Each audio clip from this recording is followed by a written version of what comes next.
আসসালামু আলাইকুম। আমি চম্পা নিয়ে চলে এসেছি আজকে রবিবার বাজার।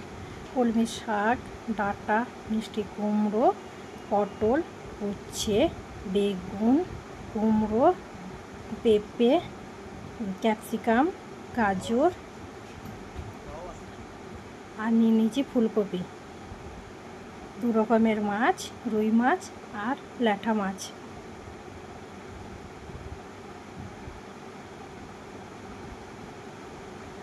আর আমি নিয়েছি আলু, পেঁয়াজ, আদা, রসুন। বাচ্চাদের জন্য চলে এসেছে এদিকে তোমার পাউরুটি, কেক আর কলা,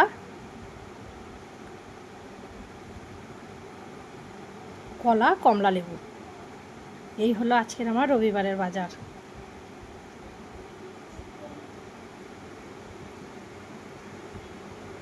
খুদা হাফেজ।